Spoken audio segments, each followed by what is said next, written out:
welcome back to my channel. It's your girl Stels. If you're new here, welcome. If you're a returning subscriber, thank you so much for tuning in. Please, if you've not subscribed to my channel, hit the subscribe button, like this video, comment, drop a comment so that the algorithm can be in my favor and YouTube can recommend my videos to others to watch.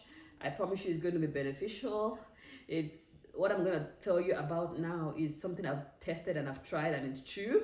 So let's get right on to the video. So by the title, you should know that I have aced my Cbap exam, my Certificate of Business Analysis Professional. I have aced that exam. Woohoo! So I want to blow a trumpet. Someone blow a trumpet. The world can end now. I've passed the exam. Now this exam has been long awaited.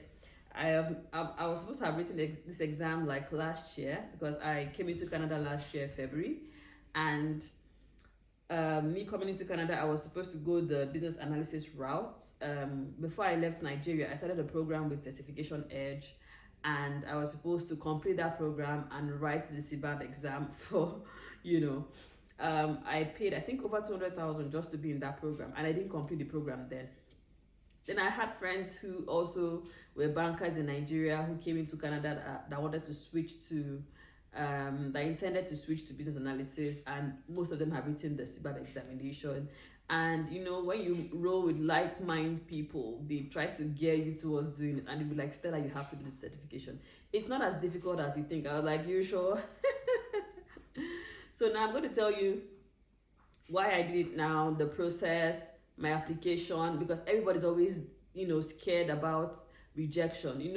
Cbap is not an exam that you just pay money for and write.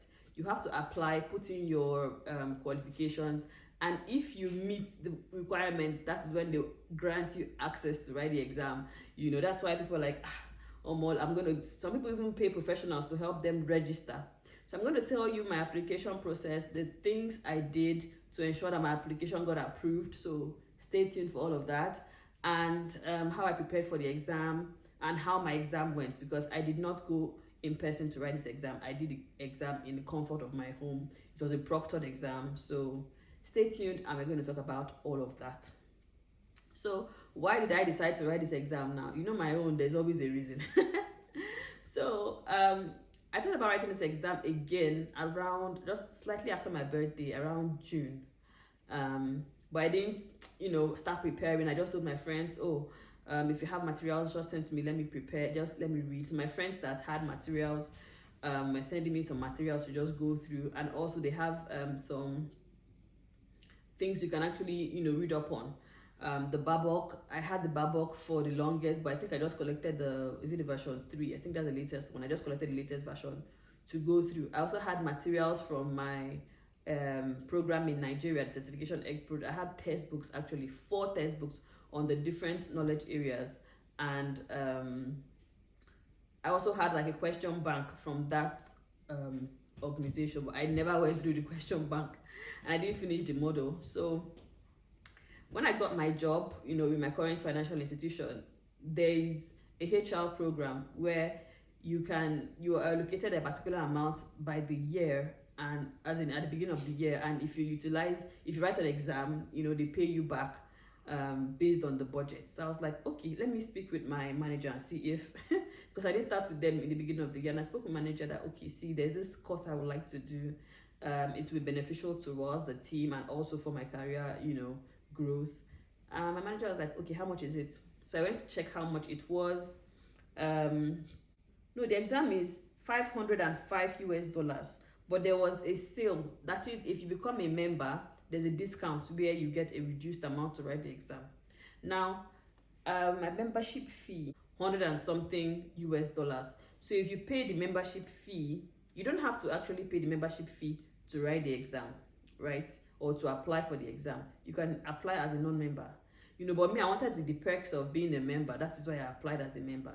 So I registered. It's less than $200. It's about, there was a promo they were doing that then if you register as a member, you get a discount for the exam. So I registered as a member for like $100 and something. So in Canadian it will be more than that. It will be over $200, 200 Canadian dollars. Then I paid for the exam. The exam again is $395 US dollars minus the discounts, as in including the discount. Without the discount, is 505 US dollars. So bear that in mind. So when I told my boss that, okay, I added the membership fee, I wasn't going to pay for membership myself. So everything was like 600 and something US dollars, which summed up to close to 900 Canadian dollars. And I told my boss that, okay, see, it's close to 900 Canadian dollars. And he was like, okay, go and write it. If you pass it, we'll pay. And if you don't pass it, they're not going to pay. So your money is gone. And with Cbap, if you don't pass the exam, you can actually take it again, but then you have to pay another amount. But I don't think it's going to be this full amount. So you're going to pay another discounted amount to take the exam again. So I said, Stella, you better pass this exam. You better pass this exam. So now, before we talk about the exam, let's talk about the application process. Okay, I applied for this in July. I know the exam in August. So I applied what particular day in July. I'm trying to show that you can see when I started. I didn't study before the exam, before the application. So I applied 2nd day of July 2nd. Then I wrote the exam August, where's it again? August 20th. So I knew I had like 2 months, like one month and 3 weeks to study, right? So let's talk about the application process. So if you want to become a member, like I said, you can register to become a member, then you can now pay for the exam. Then you can now apply for the exams, right? Now, there is a handbook.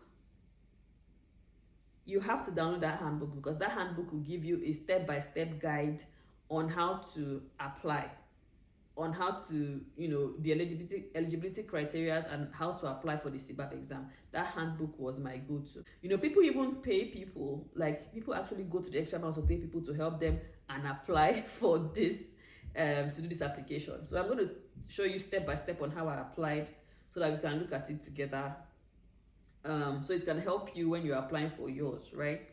Because people get rejected, and I heard if you get rejected, it will take a while, or they can actually put your application under review or something like that. But I got approved, I think it was same evening itself that I applied. So now let's look at the eligibility criteria for Cbap. The first thing you need to have is you must have completed. Now there are different exams. There's the EBAB. Okay, so there is Cbap, there is CBDA, there is CCBA, there is ECBA. So you need to know the one that you want to write. Now what I wrote was Cbap, Certified Business Analysis Professional, Cbap, by IIBA. IIBA is the organization, the governing board for this. So now let's look at the eligibility criteria for Cbap. You must complete a minimum of 7,500 hours of business analysis work experience in the last 10 years. Now, this doesn't mean that you must have been a BA in the last 10 years, or you must have completed 7,500 in a BA role in the last 10 years. It means that, for business analysis, the role does not matter. The job functions you're doing. Like I worked in a bank, I did a lot of QA, I did a lot of user acceptance testing, I did a lot of project management and all of that. So those duties that you did, those key roles you did, ensure that you've had at least 7,500 hours of BA work. I know you'll be like, how can I calculate it? I'll show you what I did, right? It took me skill to actually do that, so I'm going to show you for free. So the second thing, within this experience, a minimum of 900 hours completed in 4 of the 6 Babok Guide knowledge areas. Then you must complete a minimum of 35 hours of professional development in the last 4 years, right? Then also you need to provide 2 references. Now the 2 references you need to provide, I'm going to open the handbook here so we can actually look at what the references entail, because there's a requirement for the references. Then you need to agree to the code of conduct, which is agree to the terms and conditions. Then you need to pass the exam. That is the eligibility criteria for Cbap, as seen in the IIBA portal or website.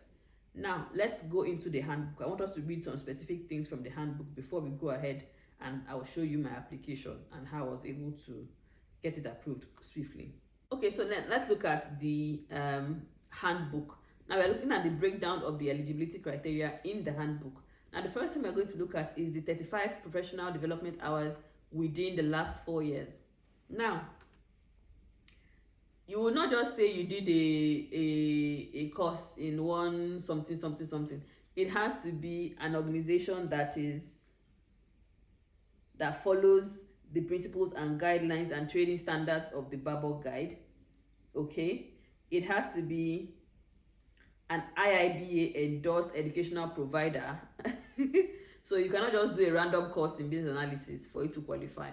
Now, because I had started a program with Certification Edge in the past, and I know that they're IIBA qualified because they help people enroll for the exam, I had to reach out to them. I didn't pay any money again because I already paid 200 and something thousand last year.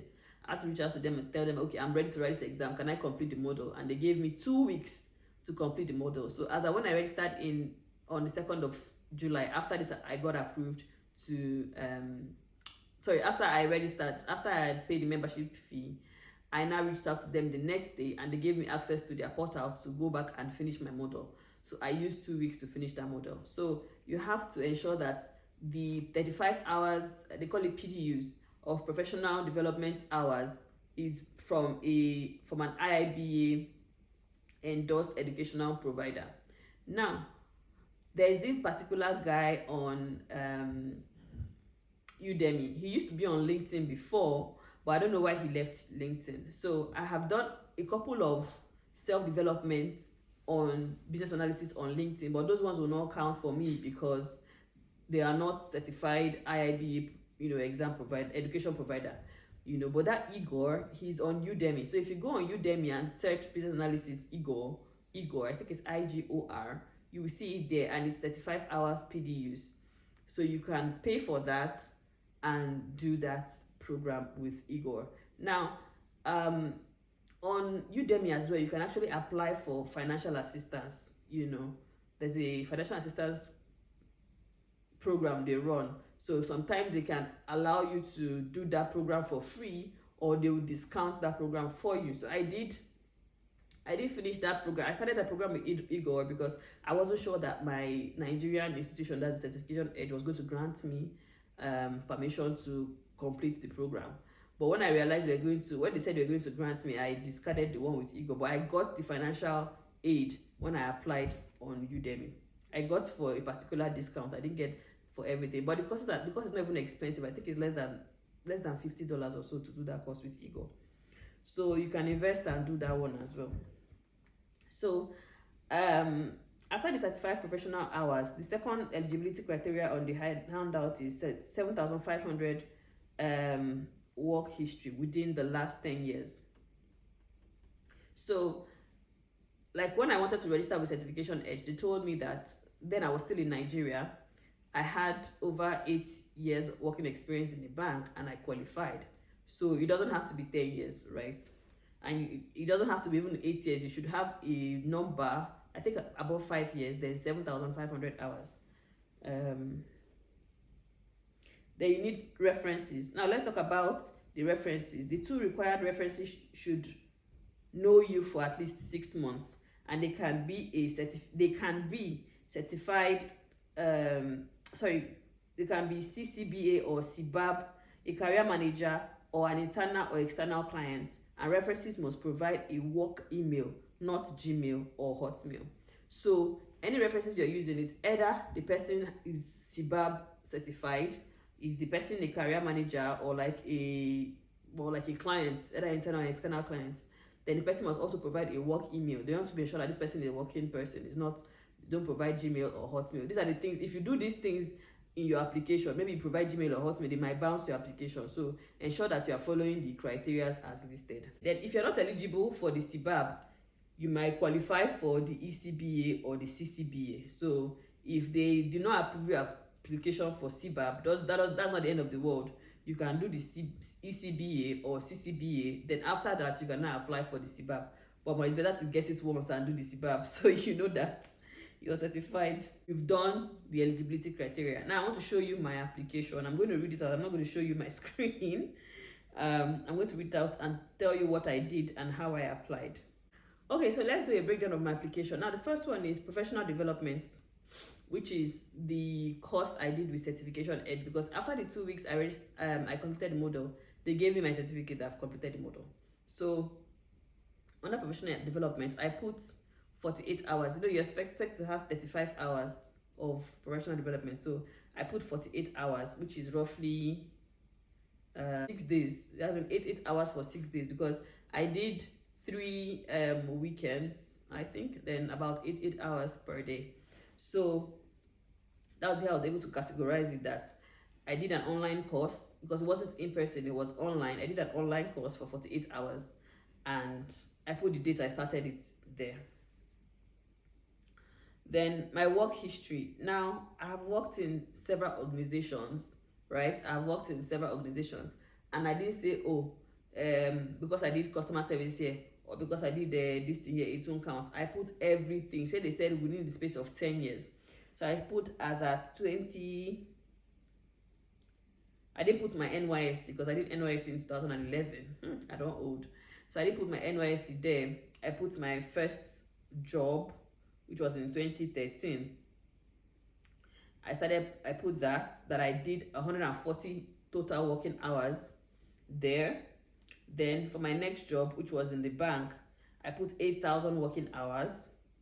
Then for my Canadian job, the first job I did, I put 300 working hours.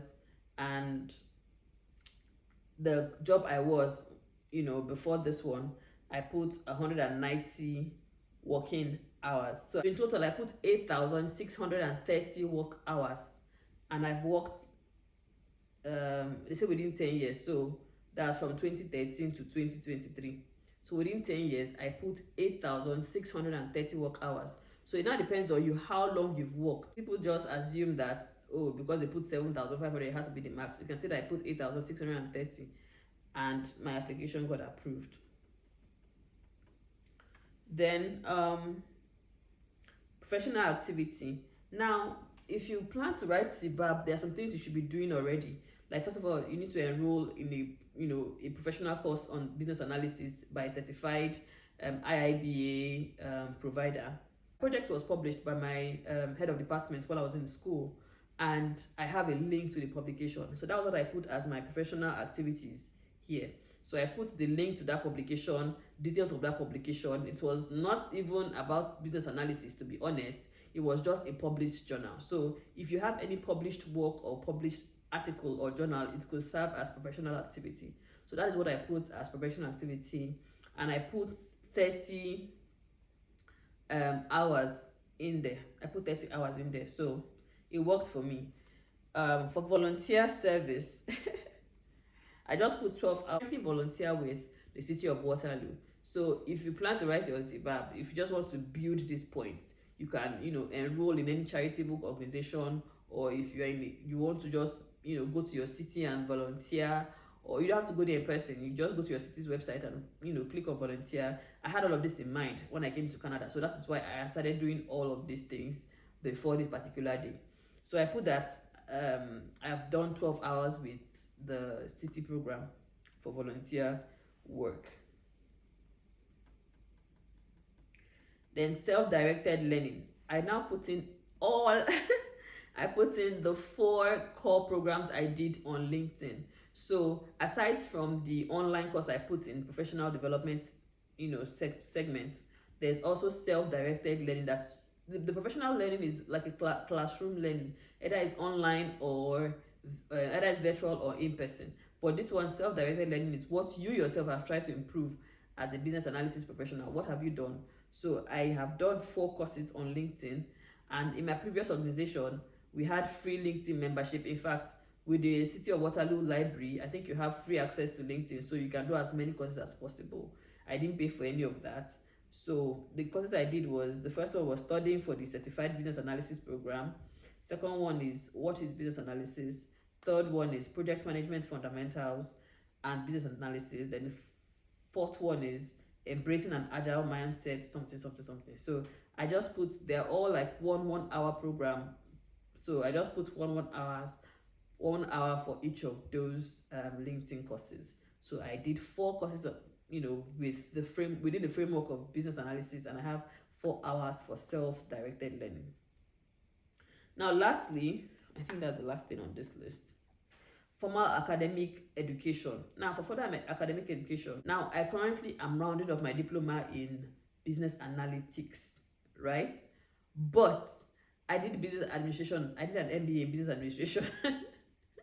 And I thought to myself, well, everything is business now. We need some elements of project management in there. We need some elements of research in there. So you cannot tell me that MBA in business and administration does not count. So I put my MBA. So don't just think that formal education has to be just business analysis. I hadn't completed my diploma when I applied for this. So there's no way I would have put ongoing there. So I put my MBA, which I did in 2016. I put it there. MBA in business and administration. My school in ASUT, shout out ASUT. And I put 446 course hours. If I start telling you the breakdown of how I calculated this thing, you don't understand, because it's actually an online, it's not online, because it's actually a part-time course. So I was going Saturdays and Sundays to do this program, and I don't know how I was able to come up with 446 hours, but because it was a 2-year program, between 2015 to 2017, that was when I finished. So I was able to get 446 hours. So I believe all of these things, because of how well detailed this breakdown are, the things that contributed to me getting approval that same day. I didn't get rejection, my application didn't go under review. It was well detailed. So like I said, I had done self-directed learning. I did 4 courses in LinkedIn by myself, and they were all like 1 hour. What am I saying? 1 hours. I included my MBA as formal academic education.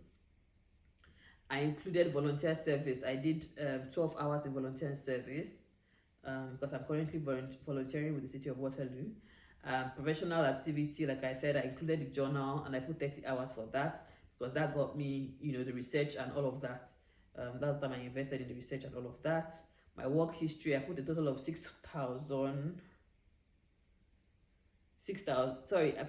8,630 hours for my professional work.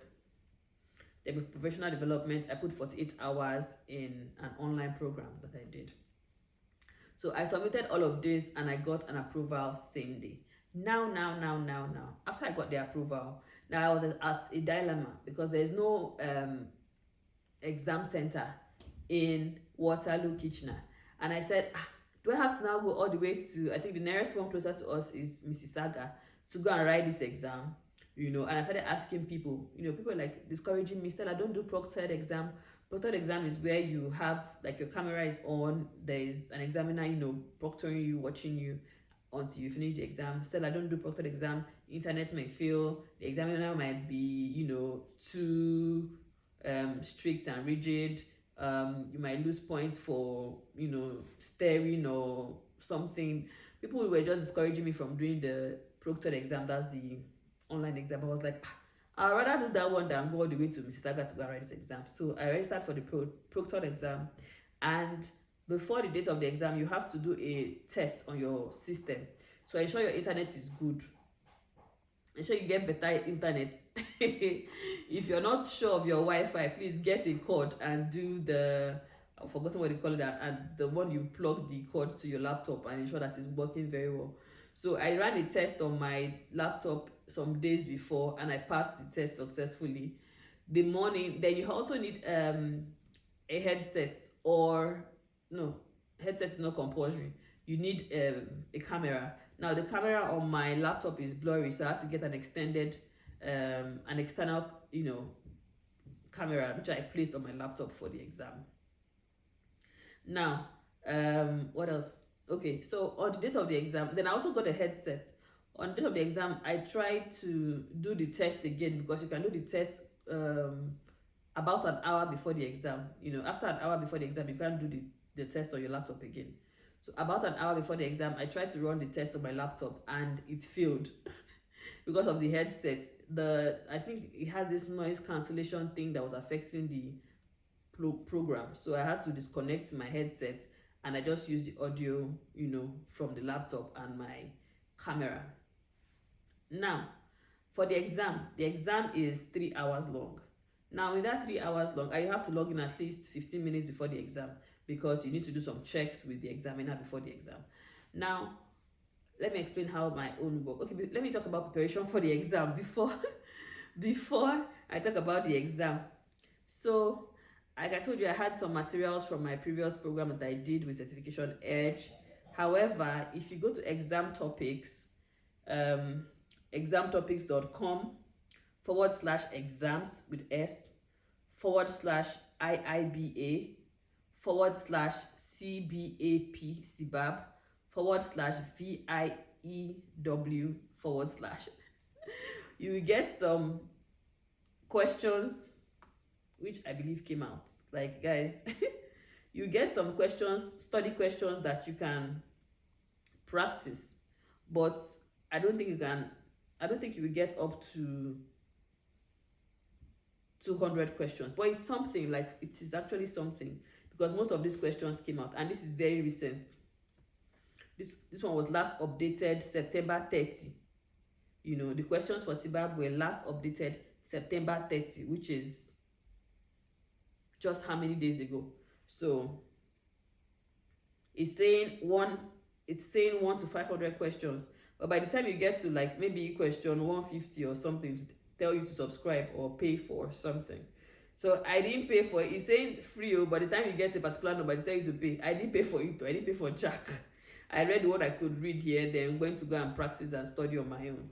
So, but this one can actually give you a grasp on the kind of questions that comes out in the exam. But bear in mind, there are more questions than this. There are questions that will get you calculating. Yes, there are questions that will get you calculating. I'm talking from experience. I can't give you verbatim questions because I can't even remember the questions off the top of my head. But there are questions that will get you calculating. So get familiar with the BABOK. Get familiar with the 6 knowledge areas. You know, most of the questions were actually situational based. Like, you're a BA for this team. If you are asked to do this, what will you do? And there are options. You know, it's not it's multiple choice questions. It's not like you're going to start defining something or describing something. What I would advise you to do is know your inputs, know your outputs, know your tools and techniques, know your knowledge areas, know those key things, because those are the things they will quiz you on. So I would drop I don't know if it's legal for me to drop the link for exam topics on this video, but I will just call it out here. So it's exam topics with S, examtopics.com/exams with S /IIBA /CBAP /VIEW /. So that is the site. Go there, you have at least 100 and something questions to study before then. Then for the exam itself, on the exam day, I was nervous. Because my son and husband had got to church. So I selected a Sunday so that I know that my husband is not, because my husband works from home most times. So I selected a day that the whole house will be empty. I sent my husband and son to church and I was at home doing the exam. So I selected Sunday 10 p.m. So at least I know that I would have some time in the morning to prepare again. Then from 10, 11, 12, I would have finished the exam before they come back from church. And I told them, if you don't get a green light from me, do not enter the house. Okay? So basically, ensure that you test your audio, ensure that you test your camera that is working, because you don't want a situation whereby your exam is cancelled because of things like that. That is why you have to do a test an hour before the exam. So it's a 3-hour long program. You're only permitted to stand up once. I didn't stand up throughout. And you're not permitted to leave the room. Now, you're not also supposed to bring in a calculator, but you can use the calculator not on the system. You can use the calculator on the application. There's a PSI application that you're going to use to write the exam. So you're going to have to download that application. Now, that application is where you have a mini calculator there if you want to do your calculations. Because some calculators, you can actually store information there. They don't want you using external calculator. So they will ask you, they will allow you to come with a plain paper and a pen. That's the only thing you can come with. Then also a bottle without a label. So if you are drinking, for example, Pure Life water, you have to remove the Pure Life label on the bottle. So it has to be a clear container, then a paper and a pen, and your table must be empty because they're going to do a three. I was even frustrated at some point when the examiner was like, scan your table. I scanned my table. Scan underneath your table. I scanned underneath. So that is why you need a laptop, because if you have a desktop, how do you want to carry your desktop monitor and start scanning underneath your table? So with my laptop, I put on the light was there, so I had to. There was a time I ever had to use torchlight to show the, because underneath my table was dark, you know. So I scanned everywhere. He said scan your back. I was backing the door, so it was like scan your front, so that you show that nobody else is in the room with you. I did all of that, and he was still not satisfied. He was like, scan behind the table and all of that. I was like, what the heck? So I did all of that. And when you're writing the exams, you are supposed to not look sideways. You cannot look sideways. So now I understand what my friends were saying. Oh, go ahead and go and do it in person. Don't let things like that fail you. So there was a time I was given a warning by the examiner that I should stop, looking sideways. No, he gave me a warning for reading out the question. So you're not supposed to read out the question because you believe that maybe you're trying to tell somebody the questions to give you the answer. So you read in your mind, okay? So after writing the exam, I got my results same day, as in same moment after submitting. It wasn't like I had to wait for like a particular period to get the exams, to get the results. So I got the results same day, and I'm going to tell you guys my results because I like you like that. So I'm going to give you a breakdown of what exam information. Okay, yes. So the result says I passed the exam. Now, for the 6 knowledge areas, I'm going to tell you what I got because there's a breakdown. Now, for solution evaluation, I got higher. For requirements analysis and design definition, I got higher. For strategy analysis, I got higher. For requirements life cycle management, I got higher. For elicitation and collaboration, I got comparable. That means it's not high, it's just For business analysis, planning and monitoring, I got comparable. So it's just it's still not high, it's not low, it's just So out of the 6 knowledge areas, I got 4 hires and 2 comparable. In total, I passed the exam. So nobody's going to care whether you got comparable or higher anyone. So I passed the exams. Then they will give you a feedback on the exam. The email they sent to me said I can apply for senior business analysis professional. I can apply to such roles. I was like, I never ever get junior BA, na senior BA or na senior I apply for. Anyways, thank you so much, guys, for the encouragement. There was a video I did and I told you guys to encourage me to pass the exams, and you guys did. And guess what? Your girl is the exams. I plan to write some other exams in the future, nearest future, not now. And I will definitely carry you guys along on this journey to gaining more certifications in Canada, all right? And yes, I got my money back from my organization. That one is a must. I uploaded my certificate and my badge and I got my money back. So thank you guys for tuning in with me today. Please subscribe if you haven't. I give a lot of tips on immigration, tips on living in Canada, general life tips and success stories. And yeah, see you in the next one. Bye-bye.